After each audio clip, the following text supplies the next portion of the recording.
கந்தா போற்றி, கடம்பா போற்றி, கதிர்வேலா போற்றி, ஆறுபடை வீடு கொண்ட முருகா போற்றி. என் தங்கமே, அந்த செய்தி வந்தவுடன் நிச்சயம் என் குழந்தை நீ எனக்கு நன்றி சொல்ல ஓடி வருவாய். என் குழந்தை பற்றி உன் அப்பன் எனக்கு மட்டும்தான் நன்கு தெரியும்.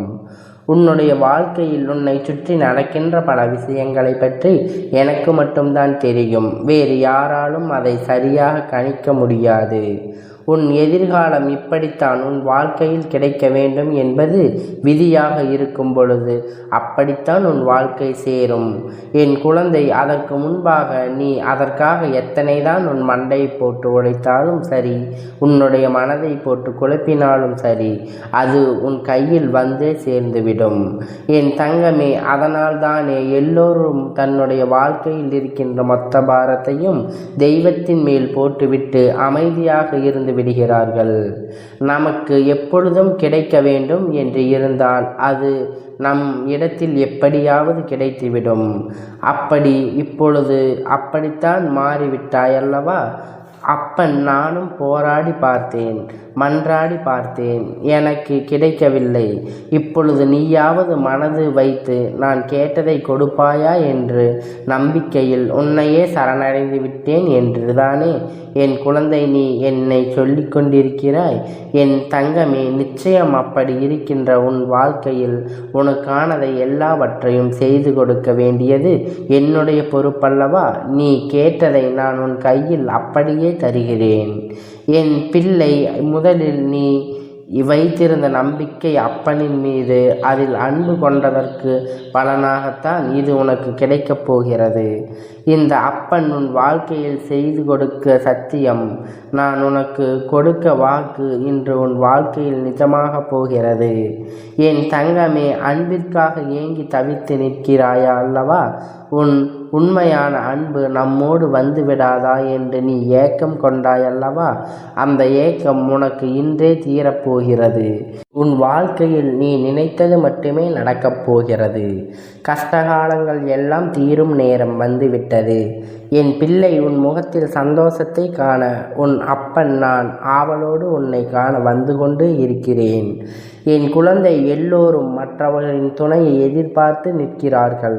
யாருமே இங்கு தனியாக எந்த ஒரு விஷயத்தையும் துணிவாக செய்வது கிடையாது. அதற்கு காரணம் என்ன தெரியுமா?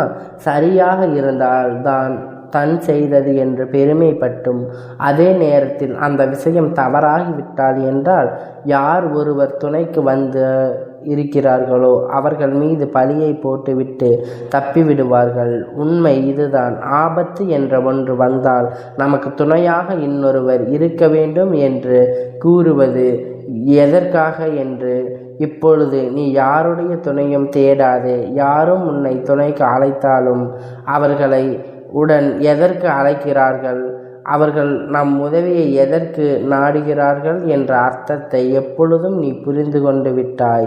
சில விஷயங்கள் தாமதமாகத்தானே நடக்கும், ஆனால் அது உனக்கு புகழை சேர்க்கும்.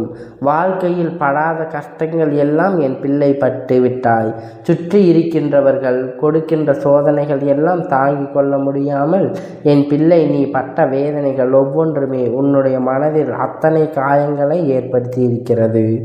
நல்லவர்கள் என்று நினைத்தவர்கள் கூட அதிகம் இவர்கள்தான் நம்மோடு கடைசி வரை பயணிப்பார்கள் என்று நினைத்தவர்கள் செய்த நம்பிக்கை துரோகம் ஏராளம். எதிரிகள் கொடுக்கின்ற கஷ்டங்கள் வாழ்க்கையில் தாராளமாய் குவிந்து கிடக்கிறது. எந்த பக்கம் திரும்பினாலும் உண்மை என்கின்ற வார்த்தைக்கு இடமில்லாதது போல உன் வாழ்க்கை மாறிவிட்டது. என் தங்கமே, எல்லோமே ஒரு நாள் மாறும் என்பது நம்பிக்கை தானே. அந்த நம்பிக்கை தானே உன் அப்பன் உனக்கு தினமும் வந்து உன் கையில் கொடுத்து கொண்டே இருக்கிறேன். இது ஒரு நாள் வாழ்க்கை அல்ல, இது காணும், இதுதான் உன் வாழ்க்கை என்று ஆகிவிட்டது. பிறகு என் குழந்தை, நீ நிச்சயமாக எந்த ஒரு சோதனை காலத்திலும் உங்களுடைய மனதை தளர விட்டு விடாதீர்கள். நீ கந்தங்கள் வரும் முதலில் ஆரம்பத்தில் மிகவும் சந்தோஷமாக இருந்தது போல வாழ்க்கை பயணத்தை செய்து கொண்டிருந்தாய். மீண்டும் இப்பொழுது பயத்தை கொடுக்க தொடங்கிவிட்டது. உன்னை மறுபடியும் உயரத்தை தூக்கி வைத்து மீண்டும் கீழே தள்ளிவிடும். அதனால் வாழ்க்கை என்பது எப்பொழுதும் நிலையானது கிடையாது. அது எப்பொழுதுமே உன்னை மேலும் கீழுமாக, உயரம் பள்ளமாக, இன்பம் துன்பமாக மாறி வாழ்க்கையில் வந்து கொண்டேதானே இருக்கிறது என் குழந்தை. அதனால் வாழ்க்கை உன்னை சுற்றி வருகின்ற எந்த ஒரு விஷயத்திற்காகவும் நீ உன்னை போட்டு வேதனைப்படுத்திக் கொள்ளாதே என் தங்கமே. நீண்ட நாள் கனவு என்று ஒன்றை எல்லோருக்குமே இருக்கிறது. அது என்றென்றுக்கும் நிறைவேறி விடாதா என்ற ஏக்கம் இங்கு பலருக்கும் இருக்கிறது.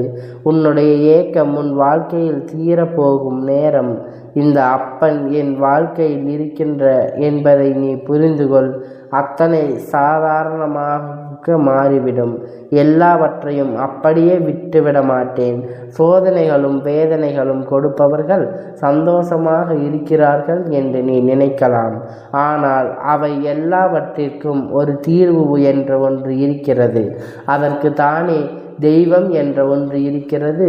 தன் செய்வதை தான் நினைப்பதை எல்லாம் மற்றவர்கள் வாழ்க்கையில் செய்துவிட்டு போகலாம் என்று உன் அப்பன் நான் இங்கு எதற்காக உனக்கு காவல் நின்று கொண்டிருக்கிறேன் என்று ஒரு முறை சிந்தித்துப்பார் என் தங்கமே. உனக்கான வெற்றியை உன் வாழ்க்கையில் கொடுக்க வேண்டிய இந்த அப்பன் என்னுடைய தலையாக கடமை என்பதை மட்டும் நம்பி இரு என் தங்க பிள்ளையே. நான் வாழ்க்கையில் ஒரு நாளும் கைவிட மாட்டேன் என் தங்கமே. உன்னுடைய ஆசைகளும் நான் நிச்சயம் நிறைவேற்றி கொடுப்பேன். நீ ஆசைப்பட்ட அப்பன் ஆசை வாழ்க்கை கிடைக்க வேண்டும் என்று போராடியது ஒரு காலமாக இருந்தாலும் அதில் அறிக்கை நிலைக்க வைக்கவே செய்கிறது என்கின்ற பயமும் எனக்குள் இருக்கிறது. எப்படியாவது என் வாழ்க்கையில் ஒரு நிலை தன்மையை நீ எனக்கு கொடுத்து விடு. எந்த சூழ்நிலையிலும் எதை நினைத்தும் கவலைப்படாமல் இருக்கின்ற அளவிற்கு நல்ல வாழ்க்கையை நீ எனக்கு கொடுத்து விடு என்று என் பிள்ளை கேட்கின்றாய். இன்னும் சிலர் என்னிடத்தில் என்ன கேட்கிறார்கள் தெரியுமா? அப்பன் நான் கேட்கிறேன் என்பதை நீ அப்படியே கொடுக்க வேண்டும். உண்மையாகவே இந்த வாழ்க்கை எனக்கு சரிப்பட்டு வரும் என்று உனக்கு தோன்றினால் மட்டும் நீ இதை கொடுத்தால் போதும் என்று என் குழந்தைகள் சில மனப்பக்குவத்தோடு கேட்கின்றார்கள். ஏனென்றால் இவர்கள் எல்லாம் வாழ்க்கையில் பல அனுபவங்களை கற்று தேர்ந்தவர்கள். நாளை இந்த வாழ்க்கை ஒரு வேளை சரியில்லாமல் போனால் நிச்சயமாக நம் அப்பன் தானே வந்து நிற்கப் போகிறான். நமக்கென்று யார் இருக்கிறார்கள்? நாளை அவரை நம் குறை சொல்ல வேண்டும் என்றாலும் கூட, கோபப்பட வேண்டும் என்றாலும் கூட நம் பக்கத்தில் எந்த தவறும் இருக்கக்கூடாது என்று அவர்கள் உறுதியாக இருக்கிறார்கள்.